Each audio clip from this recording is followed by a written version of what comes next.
بسم اللہ الرحمن الرحیم۔ السلام علیکم۔ آج 25 دسمبر بروز سوموار ہم بات کریں گے دو اہم ایشوز کے حوالے سے۔ پاکستان تحریک انصاف کے سربراہ عمران خان کی گرفتاری ہو یا ان کے خلاف کارروائیاں ہوں، اور اس میں جس طریقے سے ایک سینئر پولیس افسر DIG CIA لیاقت علی وہ جس طرح ملوث تھے اور وہ جس طریقے سے کارروائیاں کرتے رہے وہ کسی سے ڈھکی چھپی نہیں ہیں۔ اب انہوں نے رات گئے لاہور میں ایک ہاسپٹل پر دھاوا بولا اور 200 پولیس اہلکار اس میں ملوث تھے، اس میں کئی DSP اور کئی انسپیکٹر ملوث تھے، اور اس بنیاد پر کارروائی ہوئی اور میڈیا پر معاملہ آ گیا اور وہاں پر صحافی گئے، صحافیوں کو CIA پولیس نے مارا،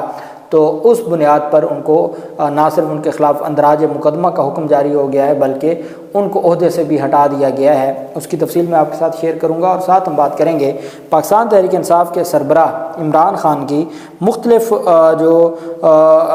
مقدمات میں، چونکہ وہ ضمانت ان کی ہو چکی ہے، سائفر مقدمے میں بھی ضمانت ہو چکی ہے، اب صرف 2 مقدمات ہیں جس میں عمران خان کی ضمانت نہیں ہوئی۔ ایک مقدمہ ہے نیب کے توشہ خانہ کا، دوسرا مقدمہ ہے 190 ملین پاؤنڈ اسکینڈل کیس کا، اس میں عمران خان کی ابھی ضمانت نہیں ہوئی، باقی مقدمات میں عمران خان ضمانت پر ہیں۔ پاکستان تحریک انصاف درخواست دینے جا رہی ہے نیب عدالت میں کہ عمران خان کو ان کے ماموں، جو کہ ان کے استاد بھی تھے، ان کے مربی تھے اور ان کے بہت قریبی تھے، جو عمران خان کے ماموں جاوید زمان خان، ان کی ڈیتھ پر ان کے جنازے میں شرکت کی اجازت دی جائے۔ پاکستان تحریک انصاف کے ترجمان کے مطابق PTI کی جانب سے جاری بیان میں کہا گیا ہے کہ عمران خان کے ماموں جاوید زمان خان قضائے الہی سے انتقال فرما گئے ہیں اور وہ زمان پارک لاہور میں اپنی رہائش گاہ پر مقیم تھے۔ بیان میں کہا گیا کہ مرحوم جاوید زمان عمران خان کے مربی تھے جن سے بانی PTI کو نہایت قریبی وابستگی تھی۔ ترجمان PTI کے مطابق عمران خان کے اہل خانہ کا کہنا ہے کہ مرحوم ماموں کی نماز جنازہ میں شرکت کی اجازت کا دیا جانا عمران خان کا بنیادی انسانی حق ہے۔ بیان میں کہا گیا کہ سائفر مقدمے میں ضمانت منظوری کے بعد عمران خان کو جیل میں قید رکھنے کا کوئی قانونی اور آئینی جواز نہیں ہے۔ عمران خان کے اہل خانہ نے کہا کہ اپنے وکلا سے مشاورت کے بعد ان کی وساطت سے عدالت سے عمران خان کی نماز جنازہ میں شرکت کی اجازت کی استدعا کریں گے۔ چونکہ آپ جانتے ہیں کہ جب نواز شریف کا معاملہ بنا تھا تو ان کو باقاعدہ طور پر ان کی جو فیملی میں تو نواز شریف کو جنازے میں شرکت کے لیے بھی اور باقی جو ان کو 1 ہفتے کے لیے 2 ہفتوں کے لیے ضمانت بعد از گرفتاری دی گئی تھی۔ تو یہ ایک حق ہوتا ہے کہ انٹرم جو پوسٹ ارسٹ بیل ہے جو آج تک صرف نواز شریف کو مل سکی ہے، وہ عمران خان کا حق ہے، ان کے بہت قریبی ماموں ہیں جن کی ڈیتھ ہوئی ہے، اور ان کو جنازے میں شرکت کی اجازت دی جائے۔ لیکن ہم دیکھ رہے ہیں پچھلے کتنے عرصہ سے کہ آپ اخلاقیات کا یا قانون کا وہاں امید رکھتے ہیں جس ملک میں اخلاقی کچھ روایات بچی ہوں یا جہاں پر کوئی قانون کی عمل درآمد یا قانون کی پاسداری ہوتی ہو۔ ہمارے ہاں بدقسمتی سے قانون کا جتنا بیڑا غرق کیا جا چکا ہے اور جس طریقے سے قانون کا جو تباہ کر دیا گیا ہے پورے کے پورے قانونی نظام کو، تو کیا امید لگائی جائے کہ جی جج محمد بشیر آج چھٹی کے دن عدالت کھولیں گے اور عمران خان کو اجازت دیں گے یا عمران خان کو کوئی ریلیف دیں گے یا ہائی کورٹ اسلام آباد ہائی کورٹ سے کوئی ریلیف ملے گا؟ تو میں نہیں سمجھتا کہ اس طرح کا کوئی بھی جو معاملہ ہے عدالتیں کو ایسا ریلیف دیں گی، یا جو نگران حکومت ہے یا جو ہمارے مقتدر طبقات ہیں وہ آج خود بڑے پن کا مظاہرہ کرتے ہوئے جو اب تک نہیں دیکھا گیا کہ وہ عمران خان کو جنازے میں شرکت کی اجازت دیں۔ تو دیکھتے ہیں کہ پاکستان تحریک انصاف کے وکلا کی کوشش ہے، ان کی کوشش جاری ہے کہ یہ ان کو اجازت ملتی ہے یا نہیں ملتی۔ دوسری طرف کراچی میں ایک افسوسناک واقعہ پیش آیا۔ ایک DSP کے کانسٹیبل ان کے جو گارڈ ہیں DSP، ان کے گارڈ پستول چیک کر رہے تھے، اپنی جو پسٹل تھا سرکاری پسٹل تھا وہ چیک کر رہے تھے، اور اس دوران ان سے اتفاقیہ طور پر گولی چل گئی۔ اس گولی وہ ایک گولی تھی، پہلے ایک اہلکار کو لگی، اس سے نکل کے دوسرے اہلکار کو لگی ہے، تو دونوں زخمی ہو گئے، جبکہ ایک اہلکار موقع پر ہی جو ہے وہ جاں بحق ہو گئے، ان کی ڈیتھ ہو گئی۔ جو جاں بحق ہوئے اہلکار ان کا نام فہمید ہے، اور جو زخمی ہے اس کی جو شناخت ہے وہ گل شیر کے نام سے ہوئی ہے۔ پولیس نے بتایا کہ واقعہ صبح 7:30 بجے پیش آیا جب constable Ali Ahmed DSP traffic section Landi کی پستول چیک کر رہا تھا۔ پولیس کا کہنا ہے کہ کانسٹیبل علی احمد سے اتفاقیہ گن چلنے سے ایک گولی 2 اہلکاروں کو لگی۔ زخمی اہلکاروں کو جناح اسپتال منتقل کیا گیا جہاں ایک اہلکار دم توڑ گئے۔ اب یہ بڑی بدقسمتی ہے، اور یہ آئے روز پولیس میں بھی اور ہم مختلف شادی ایونٹس پہ بھی دیکھتے ہیں کہ غلطی سے کوئی ایسا معاملہ بنا، غلطی سے گولی چل گئی۔ ہمارے یہاں قتل بسبب اور ایک قتل خطا، ان کا جو کنسیپٹ ہے، قتل بسبب تو وہ کہتے ہیں کہ آپ کو ایسا عمل کرتے ہیں، آپ کی انٹینشن نہیں تھی کسی کو نقصان پہنچانے کی، لیکن آپ عمل وہ کر رہے ہیں جو غیر قانونی تھا۔ فار ایگزامپل میں آپ کو قتل بسبب کی مثال دوں کہ آپ نے روڈ ہے وہاں کو گڑھا کھود دیا ہے، اب آپ کی انٹینشن یہ نہیں تھی کہ کوئی آ کے گرے، لیکن راستے پر گڑھا کھودنا وہ غیر قانونی عمل ہے، اور اس گڑھے میں کوئی گر کے کسی کی ڈیتھ ہو جاتی ہے، کوئی ایکسیڈنٹ ہو جاتا ہے، تو ہم کہیں گے کہ یہ قتل بسبب ہے۔ اسی طریقے سے قتل خطا جو آپ جانتے ہیں کہ غلطی سے وداؤٹ انٹینشن جو وہ ڈرائیونگ کے ذریعے ہو سکتا ہے یا وہ اس طرح کے کسی عمل سے، تو اگر تو ڈرائیونگ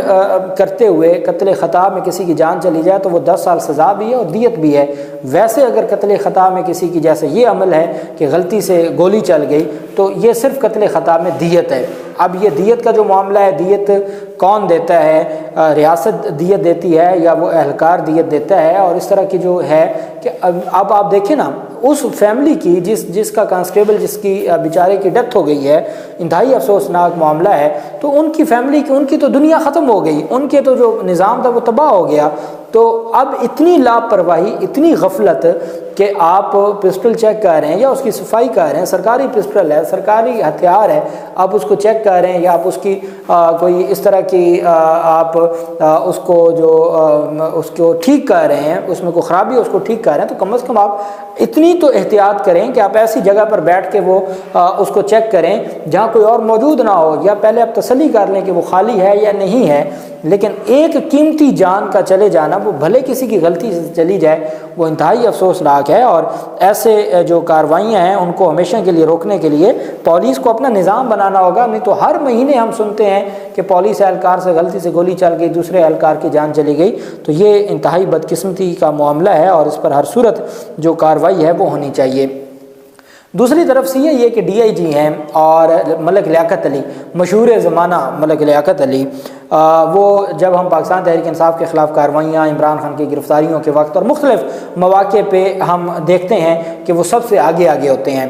اب چونکہ ان کو اتنا اعتماد دے دیا گیا ہے، ان کو اتنا کانفیڈنس دے دیا گیا ہے کہ آپ کو ہر چیز معاف ہے، آپ کے اوپر ہر چیز معاف ہے، تو وہ چونکہ پاکستان تحریک انصاف کے خلاف ابھی آپ دیکھ لیں کہ ایک الیکشن کمشنر پنجاب کے جو صوبائی الیکشن کمشنر ہیں، وہ خط لکھ کے کہتے ہیں کہ نہ صرف جو آر اوز کے دفتر کے اندر تھے بلکہ آر اوز کے دفتر کے باہر بھی انہوں نے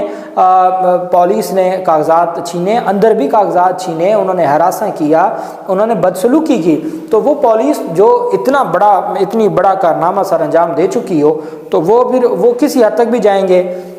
واقعہ کچھ اس طرح سے ہے کہ ملک لیاقت علی کے والد ایڈمٹ تھے،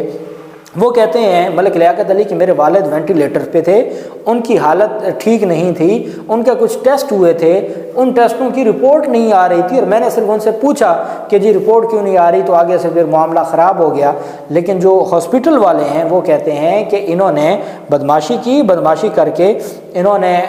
دھاوا بولا، دھاوا بولنے کے بعد ان کی جانب سے جو کارروائی کی گئی اور جس طریقے سے انہوں نے یہ سارا معاملہ کیا ہے، تو بہت افسوسناک بات ہے کہ دھاوا بولنے کے بعد جو پاکستان جو ڈاکٹرز ہاسپٹل، یہ لاہور کا سب سے مہنگا ہاسپٹل ہے، وہاں عام آدمی تو جا نہیں سکتا، تو وہ بھی کوئی عام لوگ نہیں ہیں جو ہاسپٹل کے مالک ہیں یا جو وہاں پہ ڈاکٹرز ہیں، لیکن وہ کہتے ہیں کہ جی اس نے وہاں پر جو عملہ تھا اس کو زد و کوب کیا، ان کو مارا پیٹا اور ان پر ظلم کیا۔ یہ کنال روڈ ہے لاہور کا، اس کے کنال روڈ پر یہ پرائیویٹ ہاسپٹل ہے، رات گئے CIA پولیس نے غنڈہ گردی اور پولیس گردی کی، پولیس اہلکاروں نے اسپتال عملے کو یرغمال بنائے رکھا، ڈاکٹرز کو، پیرامیڈیکل سٹاف کو زد و کوب کیا، جبکہ گالیاں دینے اور سنگین نتائج کی دھمکیاں دیتے رہے، اور تقریباً ہسپتال انتظامیہ کے جو درخواست ہے اندراج مقدمہ کی، اس کے مطابق 200 سے زائد اہلکار تھے، 3 DSP تھے، کئی انسپیکٹر تھے جو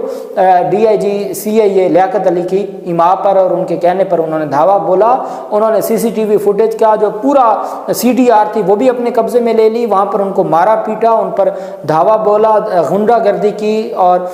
ایک طرح کی دہشت گردی کی۔ اب ہم دیکھتے ہیں چھوٹے چھوٹے معاملات پہ پاکستان تحریک انصاف کے خلاف جو مقدمات تھے تو دہشت گردی کے مقدمات ہوتے تھے، اب دیکھنا یہ ہے کہ یہ اپنے پیٹی بھائیوں کے خلاف دہشت گردی کے مقدمے درج کرتے ہیں یا نہیں کرتے، چونکہ اس سے بڑھ کے دہشت گردی کیا ہو سکتی ہے؟ آپ کا کوئی مسئلہ ہو سکتا ہے، لیاقت علی ہے، ان کے والد ہیں، اللہ ان کو صحت دے، لیکن اگر وہاں علاج معالجے میں کوئی ایشو ہے تو آپ لیگل تو کارروائی کر سکتے ہیں، لیکن یہ اختیار کسی کے پاس نہیں ہے کہ قانون اپنے ہاتھ میں لے اور 200 پولیس اہلکاروں کو بلا کے پورے کے پورے اسپتال کا نظام تہس نہس کر دے، درم برم کر دے، اور وہاں پر جو نہ صرف اب آپ کے والد بیمار ہیں تو باقی بھی تو مریض ہیں وہاں پر، اگر وہ ان کو ہراساں کیا جاتا ہے، ڈاکٹرز کو ہراساں کیا جاتا ہے تو یہ انتہائی افسوسناک معاملہ ہے۔ اس کے بعد دنیا نیوز کی گاڑی جاتی ہے، دنیا نیوز چیخ چیخ کے کہہ رہا ہے کہ ہماری گاڑی گئی، ہم کوریج کے لیے گئے، ہمارے صحافیوں کو انہوں نے مارا پیٹا اور CIA پولیس نے مارا، اور اس کے بعد ہمارے کیمرے توڑ دیے اور انہوں نے ہمارے اوپر تشدد کیا۔ اس بنیاد پر جو اور اتنا زیادہ ہنگامہ ہوا کہ IG پنجاب کو موقع پہ جانا پڑا، CCPO لاہور کو موقع پہ جانا پڑا، دیگر افسران پہنچے۔ DIG CIA ملک لیاقت علی کہتے ہیں کہ ان کے والد اسپتال میں زیر علاج تھے، اور ان کے والد اسپتال میں زیر علاج ہیں اور وہ وینٹیلیٹر پر ہیں، جن کی رپورٹس بر وقت نہیں مل رہی تھیں، جن کے لیے انہوں نے صرف پوچھا تھا۔ ادھر متاثرہ صحافیوں کا کہنا ہے کہ یہ سب ملک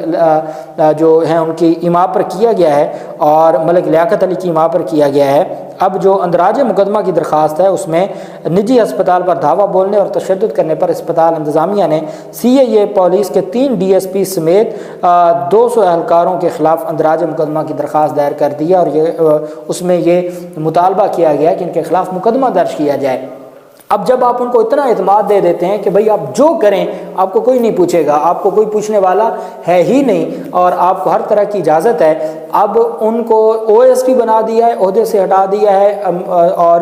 مقدمہ درج کرنے کا حکم دیا گیا ہے، اور باقی جو 200 کے قریب پولیس اہلکار اور افسران ملوث تھے CIA کے، ان تمام کو ہٹانے کا کہا گیا ہے۔ لیکن دیکھنا یہ ہے کہ ان کے خلاف کارروائی کس حد تک ہوتی ہے، اور کیا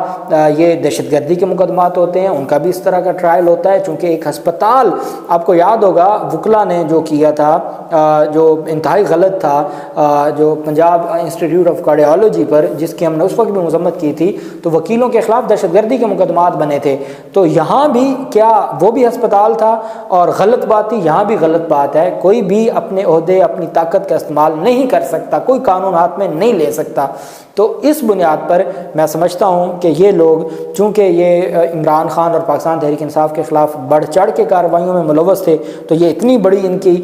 قابلیت ہے کہ اس بنیاد پر ان کے خلاف کارروائی کا ہونا تو مشکل ہے، لیکن دیکھتے ہیں کہ کیا کارروائی ہوتی ہے۔ جو بھی تفصیلات ہوں گی آپ کے ساتھ شیئر کرتے رہیں گے۔ اللہ پاک پاکستان کا حامی و ناصر ہو۔ بہت شکریہ۔ اللہ حافظ۔ پاکستان زندہ باد۔